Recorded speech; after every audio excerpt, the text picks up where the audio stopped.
Assalamualaikum warahmatullahi wabarakatuh. Bismillahirrahmanirrahim. Alhamdulillahi rabbil alamin. Wassalatu wassalamu ala asyrafil anbiya'i wal mursalin wa ala alihi wa sahbihi ajma'in. Subhanaka la ilma lana illa ma 'allamtana innaka antal alimul hakim. Rabbi shrah li sadri wa yassir li amri wahlul 'uqdatam min lisani yafqahu qawli. Allahumma arinal haqqa haqqan warzuqna ittiba'ah wa arinal batila batilan warzuqna ijtinabah. Amma ba'd.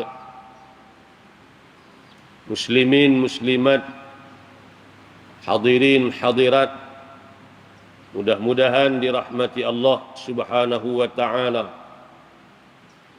Pertama-tamanya marilah sama-sama kita panjatkan kesyukuran kehadrat Allah Subhanahu wa ta'ala atas limpah kurnia dan keizinan daripada Allah, maka dapat sama-sama kita menghadirkan diri ke rumah Allah pada pagi ini, pagi Jumaat yang merupakan penghulu segala hari, untuk sama-sama kita melaksanakan tugas dan juga tanggungjawab kita sebagai hamba kepadanya.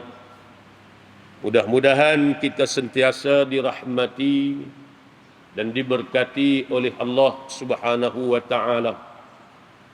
Tuan-tuan hadirin yang dikasihi sekalian, salah satu daripada surah-surah di dalam Al-Quran, iaitulah surah yang ke-49, surah Al-Hujurat, yakni berarti bilik-bilik para isteri Nabi sallallahu alaihi wasallam. Surah Al-Hujurat ini diturunkan di Madinah. Dia termasuk dalam kalangan surah-surah Madaniyah dan diturunkan selepas daripada surah Al-Mujadilah atau Al-Mujadalah dan mengandungi sebanyak 18 ayat dan diletakkan dalam susunannya pada juzuk yang ke-26. Walaupun surah ini ringkas, 18 ayat sahaja, namun ianya merupakan suatu surah yang sangat mulia lagi agung, kerana kata ulama ia mengandungi hakikat pendidikan yang kekal dan pokok asas yang mencorakkan suatu kehidupan yang bertamadun tinggi.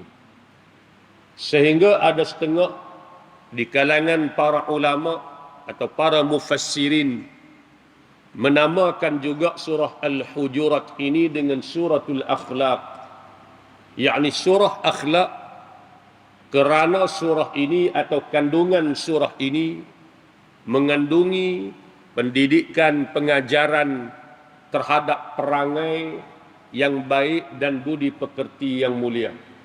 Ini surah Al-Hujurat, surah yang ke-49.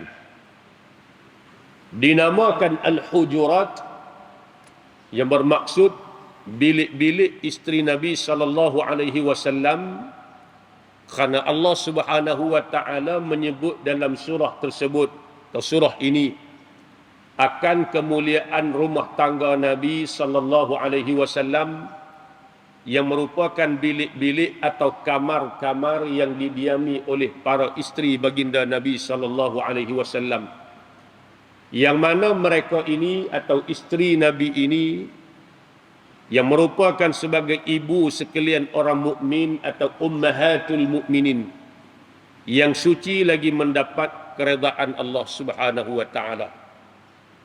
Tuan-tuan hadirin yang dikasihi sekalian, sebelum surah Al-Hujurat ini suratul Fathi. Surah Al-Hujurat, surah yang ke-49. Surah yang ke-48, suratul Fathi. Ada hubung kait dia.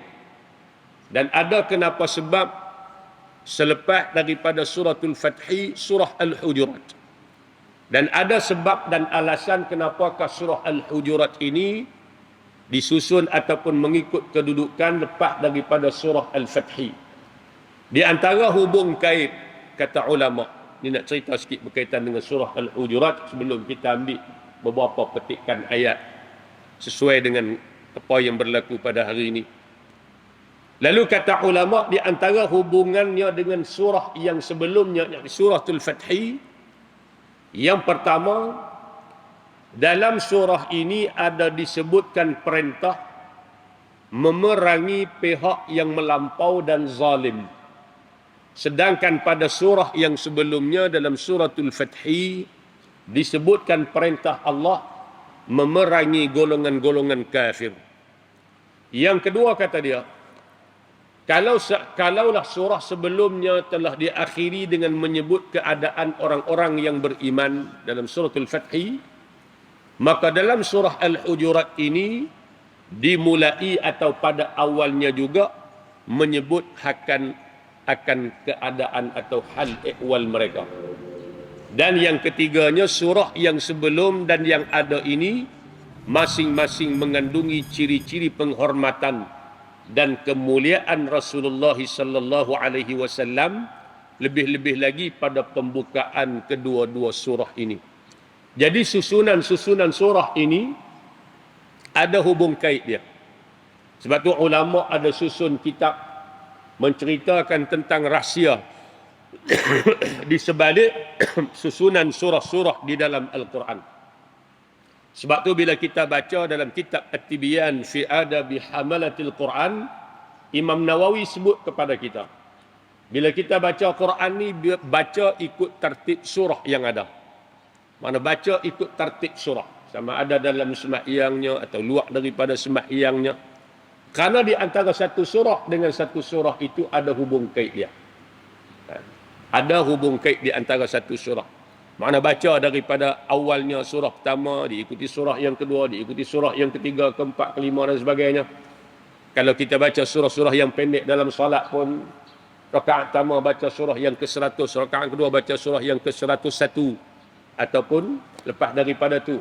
Mana di antara satu surah dengan satu surah itu ada hubung kait, pengkisahan, penceritaan dan isi kandungan dia. Tuan-tuan hadirin yang dikasihi sekalian. Yang keduanya, surah Al-Hujurat ini juga sebahagian ulama mengatakan membahagikan kepada surah-surah Al-Quran ini kepada dua bahagian. Yang pertama dipanggil surah Al-Mufassal. Yang pertama dipanggil surah Al-Mutawwal. Yang pertama dinamakan surah Mutawwal. Dan yang kedua dipanggil Al-Mufassal. Al-Mufassal tu pula dia bahagi 3 pula. Ni sedikit maklumat nak kongsi dengan tuan-tuan lah. Kalau tak bisa dengar pun, pagi ni dengar. Apa dia Mutawwal?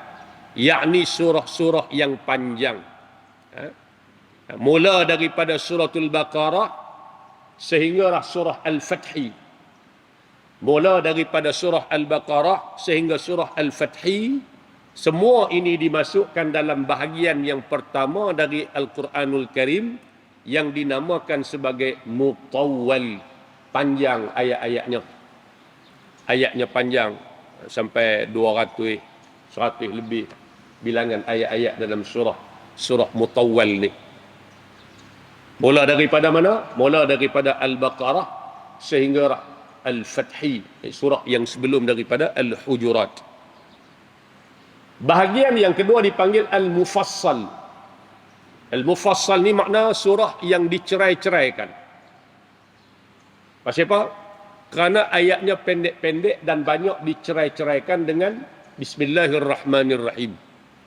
Macam surah Al-Hujurat ni sendiri dia hanya 18 ayat. Habis 18 ayat Bismillahirrahmanirrahim. Demikianlah sampai suratul Nas. Itu pembahagian oleh para ulama lah. Itu pun ada beberapa pandangan. Di antaranya Al-Imam Suyuti. Imam Suyuti dalam kitab dia Al-Itqan menyebutkan pembahagian surah-surah di dalam Al-Quranul Karim itu dibahagikan kepada beberapa kategori. Daripada 114 surah tu Imam Suyuti sebut ada beberapa kategori. Yang pertama, As-Sab'u At-Tiwal. As-Sab'u At-Tiwal dia panggil. As-Sab'u At-Tiwal ni mula daripada surah Al-Baqarah sehinggalah surah At-Taubah. 7 surah yang panjang. Mula daripada Al-Baqarah sehingga surah At-Taubah ini 7 surah yang panjang. Yang kedua kata Imam Suyuti dia panggil Al-Mi'un. Alif Lam Mim Hamzah Waw Nun. Al-Mi'un yakni surah-surah yang selepas Bara'ah atau selepas surah Taubah, kerana tiap-tiap surah daripadanya mengandungi lebih daripada 100 ayat. Ini pengkelasan yang dibuat oleh para ulama lah. Lepas daripada tu di surah-surah Quran. Hak 7 hak mula-mula daripada Baqarah sampai At-Taubah, dia kata hak ni Sab'ut Tiwal, surah 7, surah yang panjang-panjang ayatnya. Kita baca pun nak habis satu surah pun pada kan. Al-Baqarah sendiri sampai 2 juzuk setengah baru habis satu surah Al-Baqarah. Panjang ayat-ayat dia. Bila masuk lepas daripada Taubah, lepas pada tu dia panggil surah Al-Mi'un, surah yang ayatnya 100 lebih. Yang ketiga Al-Masani, kategori yang ketiga Al-Masani. Yani surah yang datang selepas Al-Mi'un atau surah ini mengandungi kurang daripada 100 ayat. Al-Masani dia panggil. Surah yang ayatnya tak sampai bilangan 100 ayat dia panggil Al-Masani. Dan yang keempat ada kategori yang dipanggil Al-Hawamim. Al-Hawamim yakni surah-surah yang dimulai dengan huruf potongan ha dan juga mim. Hamim dipanggil Al-Hawamim. Ini kata Imam Suyuti. Dan yang terakhirnya dipanggil surah Al-Mufassal. Kalau kita jumpa dalam kitab, kadang-kadang disebut oleh para ulama surah-surah Al-Mufassal. Ada dalam kitab Tibyan pun ada disebut istilah Al-Mufassal ni. Apa makna surah Al-Mufassal? Yakni surah-surah yang pendek-pendek, yang dicerai-ceraikan dengan bismillah. Baca sikit Bismillahirrahmanirrahim. Baca sikit jumpa bismillah. Baca sikit jumpa bismillah. Lebih-lebih lagi bila masuk juzuk 30 tu kita tengok lepas pada Wadduha tu, kadang-kadang satu muka surat tu ada 3 kali bismillah. 2 kali bismillah, 3 kali bismillah. Maka surah-surah ini dipanggil Al-Mufassal. Al-Mufassal pula terbahagi kepada 3. Ada Al-Mufassal yang panjang, ada Mufassal yang pertengahan, dan ada Mufassal yang pendek-pendek. Ini satu ilmu yang saya nak kongsi dengan tuan-tuan. Lepas ni kalau kita jumpa dalam kitab disebut benda-benda ni, kita tahu dah. Bila dia sebut surah As-Sab'ut Tiwal, 7 yang panjang, maka kita tahu dah yang dimaksudkan itu bermula daripada Al-Baqarah sehinggalah surah At-Taubah. Bila dia sebut surah-surah Al-Mi'un, maka kita dah surah-surah ini surah-surah yang ayatnya bilangan ayatnya 100 kata, 100 lebih lah. Bawah 200, 100 lebih. Bila disebut surah Al-Mathani, di antaranya surah Al-Mathani memberi makna ayat surah ini kurang daripada 100. Bila dia sebut surah-surah Al-Hawamim, mana surah yang dimulai dengan Hamim, ada beberapa surah. Kalau disebut surah-surah Al-Mufassal, kalau kita cari dalam Quran nama surah Al-Mufassal, memang tak jumpa lah. Takkan jumpa. Karena Al-Mufassal ni gelaran kepada surah-surah yang banyak dicerai-ceraikan dengan Bismillahirrahmanirrahim. Kata ulama, sebahagiannya bermula daripada Al-Hujurat ni lah. Bermula daripada surah Al-Hujurat ini, yakni surah yang ke-49 sehinggalah surah An-Nas. Itu pun dibahagi kepada 3. 7 yang pendek-pendek. Dia panggil Al-Mufassal yang panjang, Al-Mufassal yang pertengahan, dan Al-Mufassal yang pendek. Ada sebahagian ulama kata bukan mula daripada Al-Hujurat, tapi mula daripada suratul Qaf. Itu ada khilaf di kalangan ulama lah. Ada satu pandangan lagi kata surah Al-Mufassal ni bermula daripada surah Qaf. Baik. Selesai di situ satu bab. Baik.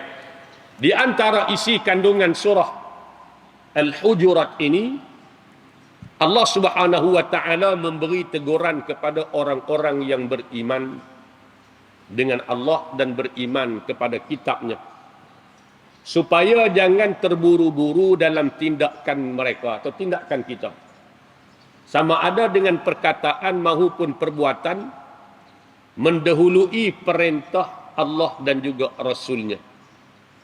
Sebagai contoh, pada ketika itu, ketika dikemukakan sesuatu masalah dalam majlis Nabi SAW, tunggu Nabi jawab. Jangan kita dahulu pi jawab lebih dahulu, mendahului daripada Nabi SAW. Sama juga kadang-kadang kita dalam majlis, kita pun orang tanya Tok Guru, Ustaz kita pi jawab. Di situ ada. Allah Subhanahu wa taala sebut pada ayat yang pertama, Ya ayyuhalladzina bismillahirrahmanirrahim. Ya ayyuhalladzina amanu la tuqaddimu baina yadayillahi wa rasulih wattaqullaha innallaha samii'un alim. Hai orang-orang yang beriman, janganlah kamu mendahului Allah dan Rasulnya, dan takutlah kamu kepada Allah. Sesungguhnya Allah maha mendengar lagi maha mengetahui. Wahai orang-orang yang beriman, jangan kamu lebih cepat daripada Allah dan Rasulnya. Maknanya, teguran daripada Allah terhadap kita dan para sahabat pada ketika itu, bila berada dalam majlis Nabi dan bila diajukan soalan ataupun ditanya kepada Nabi sesuatu masalah, janganlah orang lain mendahului Nabi dalam memberikan jawapan dan penjelasan kepada masalah dan persoalan yang diajukan ini. Ini di antara adab satu. Yang keduanya, kalau seandainya dihidangkan makanan, dikata ulama dalam tafsir, maka janganlah mereka mendahuluinya makan sebelum dipersilakan. Dan kalau berjalan bersama-sama dengan Nabi, janganlah mendahului baginda berjalan di hadapannya, dan janganlah terburu-buru menjatuhkan hukum dalam suatu perkara sebelum Allah dan Rasulnya memberi hukum kepada mereka. Ini juga teguran buat kita bersama. Al-ibratu bi'umumil lafzi la bi khususis sabab. Pengajarannya secara umum. Makna kita pun kadang-kadang kita jangan cepat menghukum sesuatu perkara. Sebelum kita merujuk terlebih dahulu kepada Al-Quran, kepada sunnah, kepada hadis Nabi SAW. Kadang-kadang kita ni cepat sangat nak tunjuk kata kita ni pandai, nak tunjuk kata kita ni erti, kita bercakap, buat keluar satu hukum tanpa merujuk terlebih dahulu kepada sumber-sumber yang ada. Al-Qurannya, sunnahnya, qiyas para ulama dan sebagainya yang disebut oleh para ulama. Sebab apa? Sebab nak tunjuk kata kita pandai. Sebab itulah bila Nabi SAW tanya kepada Muaz bin Jabal, waktu Muaz bin Jabal dihantar oleh Nabi SAW menjadi gubernur di kota Yaman, Nabi tanya, wahai Muaz, dengan apakah kamu akan menghukum? Maknanya kamu akan menghukum, menjatuhkan hukuman, membuat satu keputusan berdasarkan kepada apa? Lalu kata Muaz bin Jabal, bi kitabillahi ta'ala. Mula-mula sekali aku akan tengok dalam kitab Allah, Al-Quranul Karim. Kemudian, fa'in lam tajid, Nabi kata kalau kamu tak jumpa dalam kitab Allah, lalu kata Muaz, fabi sunnati rasulih, aku akan berpandukan kepada sunnah Rasulnya.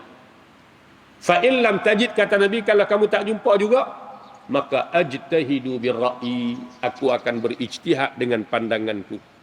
Makna Muaz bin Jabal meletakkan Quran, lepas tu sunnah Nabi, kemudian bila tak jumpa, barulah dia sebagai seorang sahabat yang duduk dekat Nabi, dia akan berijtihad. Maka Nabi berkata, alhamdulillahi alladhi waffaqa rasulillahi lima yarda rasuluhu. Segala puji bagi Allah yang telah memberi taufik kepada utusan Rasulullah, yang menyebabkan Rasulnya reda kepada utusan itu. Makna Nabi setuju dengan apa yang disebut oleh Muaz bin Jabal. Nah, abang kata sumber yang utama dalam kehidupan kita ni Quran, kemudian sunnah baginda Nabi. Kemudian adalah yang disusun oleh para ulama. Kita mengaji dalam ilmu fiqh bagaimana disebut oleh para ulama sumber hukum dalam agama kita tadi ni. Jadi kadang-kadang dalam satu-satu bab, dalam satu-satu keadaan kita cepat menghukum tanpa kita diberi gambaran yang sebenar atau tanpa kita mengetahui keadaan yang sebenar sesuatu yang berlaku itu. Ini menyebabkan kadang-kadang kita tersalah hukum. Bila sampai satu berita kepada kita, Allah sebut pada ayat yang hadapan. Sebagai contoh, bila datang satu berita, satu khabar kepada kita, terus kita buat rumusan. Seolah-olah kita menyalahkan sesuatu pihak dengan kekurangan pengetahuan dan ilmu daripada kita. Lalu Allah Subhanahu wa taala sebut di sini, wahai orang-orang yang beriman, janganlah kamu mendahului Allah dan Rasul-Nya dan takutlah kamu kepada Allah, sesungguhnya Allah Maha mendengar lagi Maha mengetahui. Baik. Kemudian ayat yang kedua Allah kata, ya ayyuhalladzina amanu la tarfa'u aswatakum fawqa sautin nabiy wa la tajharu lahu bil qawli ka jahri ba'dikum li ba'd an tahbata a'malukum wa antum la tash'urun. Sadaqah. Allah kata pada ayat yang kedua, wahai orang-orang yang beriman, janganlah kamu meninggikan suara kamu lebih tinggi daripada suara Nabi. Dan janganlah kamu bersuara keras kepada baginda, kepada Nabi, dengan perkataan sebagaimana kerasnya, tingginya, kerasnya suara sebahagian kamu kepada sebahagian yang lain, supaya tidak hapus pahala amalan kamu sedangkan kamu tidak sedar atau tidak mengetahuinya. Di sini Allah ajak pada kita adab kita dengan Nabi SAW. Adab ni baik kata ulama ketika Nabi masih hidup atau selepas daripada kewafatan Nabi. Kalau tuan-tuan ziarah makam Nabi, selain daripada ziarah tu, tuan-tuan perhati di atas tu, dia ada gantung frame ayat Quran. Dia letak ayat ni. Kadang-kadang kita ni berebut, tolak aku riuh rendah depan nak ziarah makam tu, tak ada adab kan? Tak ada adab. Sebab tu kata ulama, menghormati Nabi SAW selepas daripada kewafatan baginda adalah dituntut sebagaimana dituntut kita menghormati baginda ketika hayat Nabi SAW. Jaga adab. Kadang-kadang duk tunggu dalam kandang sebelum kita boleh masuk raudhah, ziarah makam Nabi, bersembang ni riuh rendah, telefon bercakap sampai tak ada adab. Sampai tak ada adab. Lalu Allah Subhanahu wa taala tegur.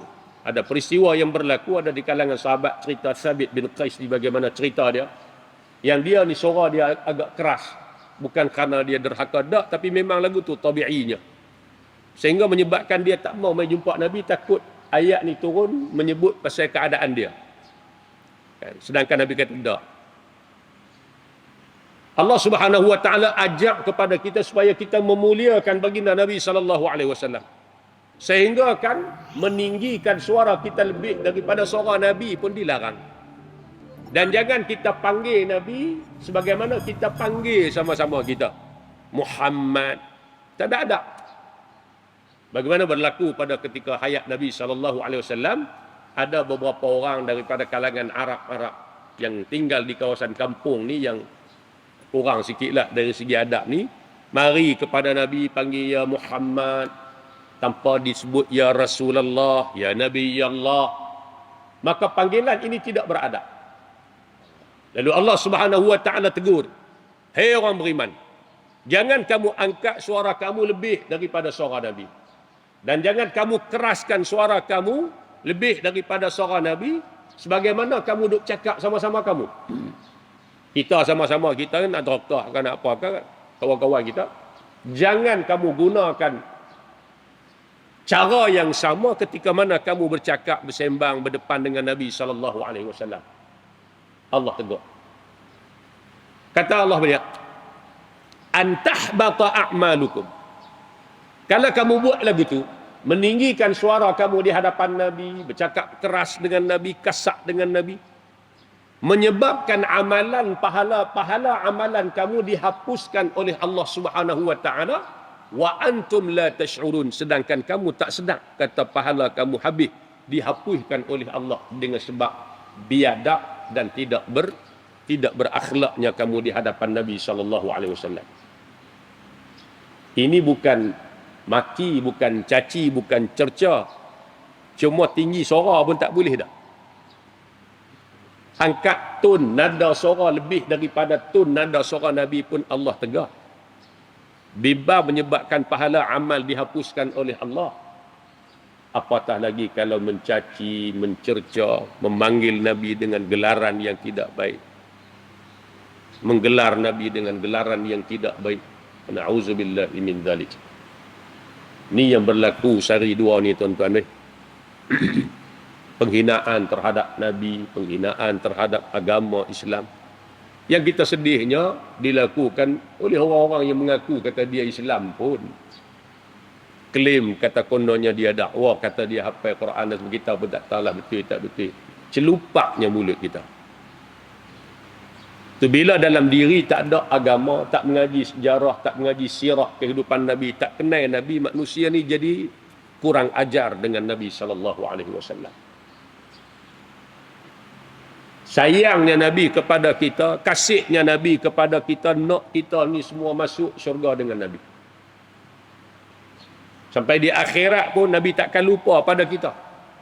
Bahkan di akhirat nanti pun kita akan cari Nabi. Minta syafaat daripada Nabi. Kalau tak kerana Nabi, kalau tak kerana para sahabat, nescaya kita pun tak kenal agama Islam yang kita kenal, yang kita amalkan, yang kita pegang pada hari ini. Kerana jasa perjuangan baginda. Inilah manusia yang paling besar jasa dia kepada kita. Tapi bila manusia ni tak kenal batang tubuh Nabi, dia tak tahu siapa Nabi ni, dia jadi celupak mulut. Semata-mata kerana nak buat satu konten, kandungan, lawak, nak bagi orang gelak, nak bagi orang seronok, maka dia sanggup buat apa sahaja demi untuk kononnya menghiburkan dan sebagainya, kononnya.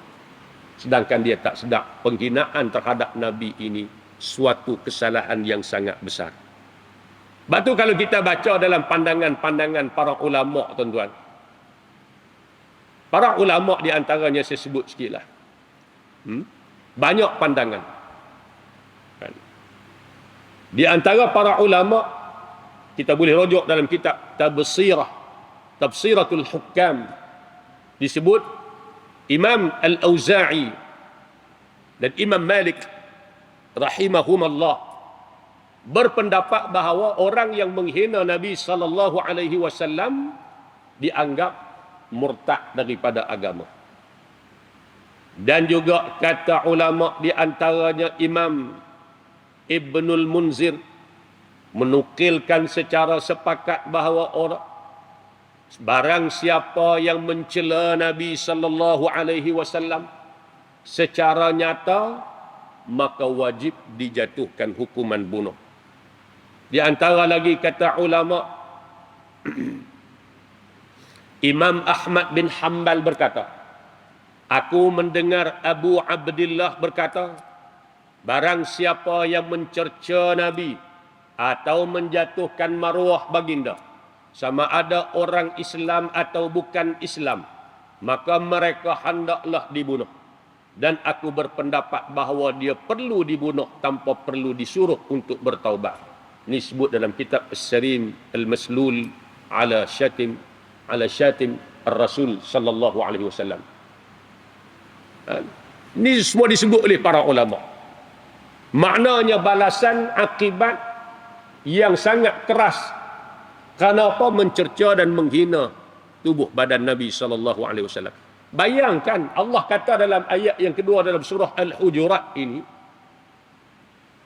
jangan kata mencaci maki, mengangkat suara lebih daripada suara Nabi pun tak dibenarkan oleh Allah. Memanggil Nabi dengan panggilan dia, dengan panggilan nama Nabi Muhammad, itu pun sudah ditegak. Apatah lagi lebih daripada itu. angkat suara lebih daripada suara Nabi pun Allah kata menyebabkan pahala amal kamu dihapuskan oleh Allah dalam keadaan kamu tak sedar. Mana segala pahala kebaikan yang kamu buat selama ni hanya dengan sebab kamu tidak menghormati Nabi, tidak beradab dengan Nabi, meninggikan suara dengan Nabi, menyebabkan amalan kamu dihapuskan oleh Allah. Apatah lagi kalau perbuatan tu lebih daripada tu. Ni hari ni tuan-tuan, bila ada golongan-golongan ni kan, tak boleh bayar ikat jamin pun ada pihak yang menjamin. Dan kalau kita tengok pihak yang menjamin pun sama pemikiran dengan mereka. Kita jangan bersekongkol. Allah kata wala tarkanu ila alladhina zalamu fatamassakumun nar. Jangan kamu cenderung kepada orang-orang yang zalim ini, maka kamu akan disentuh oleh api neraka. Sebab tu tuan-tuan pentingnya supaya kita kenal siapa Nabi kita. Ajak pada anak-anak kita agama yang sempurna. Letakkan pendidikan agama ini sebagai pendidikan yang penting dalam kehidupan anak-anak kita. Jangan semata-mata kita nak kejar akademik dia cemerlang, kita lupa agama, kita lupa Quran. Berapa ramai di kalangan ibu bapa mengejar pendidikan dari sudut akademik, tak apalah, buatlah. Tapi kadang-kadang kita mengejar akademik terlampau lebih, sehingga kita meletakkan pendidikan Quran, sirah dan sebagainya ni nombor 3, nombor 4 dah dalam kehidupan dia. Ramai di kalangan kita sanggup pun sebulan keluar duit beratus kerana semata-mata nak bagi anak pergi tuition pelajaran akademik. Tapi tak ramai pun kadang-kadang mak bapak yang sanggup habiskan duit yang banyak untuk semata-mata kelas Quran anak-anak. Kadang-kadang mengaji Quran ni free, tak kena bayar pun. Tu pun kadang-kadang tak payah hentak lagi. Bila benda ni tak ada dalam jiwa anak-anak, mari satu ketika terpengaruh dengan golongan-golongan yang macam ni. Allah, na'udzubillah min dzalik. Ni amaran keras daripada Allah. Samalah kata ulama, penghormatan kita kepada Nabi sallallahu alaihi wasallam sama ada ketika baginda masih hidup ataupun selepas daripada baginda telah wafat. Lepas tu kalau pergi ziarah makam Nabi, jerlin tengok di atas tu ada frame diletakkan di situ. Hati tengok. Dia letak ya ayyuhalladzina amanu la tarfa'u aswatakum fawqa sautin nabiy wa la tajharu lahu bil qawli ka jahri ba'dikum li ba'dikum wa la tajharu lahu bil qawli ka jahri ba'dikum li ba'd an tahbata a'malukum wa antum la tash'urun. Ayat tu dibetik pada ayat yang kedua dalam surah Al-Hujurat. Nak abad kat kita suruh beradab dengan Nabi. Jangan duk tolak, jangan duk berebut. Ni duk telefon. Penyakit lah ni penyakit live. Duk dalam raudhah pun live. Kan? Live pula dengan bini, dengan isteri di Malaysia ni. Suami pi, isteri tak pi. Isteri duk di rumah. Tudung pun tak pakailah dalam bilik. Suami duk live di depan Kaabah tu. Nak live tu angkat telefon ni tinggi kan. Dia tak sedap skrin tu gambar bini dia dengan tudung kepala apa pun tak pakai, semua orang boleh tengok. Berlaku benda ni tuan-tuan. Sampai nak buat ibadat pun tak senang kita tu. Semua benda nak duk report kat orang. Bagi ada beza sama. Biar ibadat kita tu buat kerana Allah. Tak salah nak ambil gambar nak simpan pun, tapi berpada-pada lah. Tu sampai semua benda mengganggu jemaah lain, mengganggu orang lain. Buat pula loudspeaker. Orang ni nak beribadat, tempat tu tempat kita nak tunjuk adab akhlak kita dengan Nabi. Duduk diam-diam elok-elok. Sementara nak tunggu masuk, mungkin boleh baca Quran, selawat ke Nabi, tapi tak duduk sembang tajuk benda-benda tak berkaitan.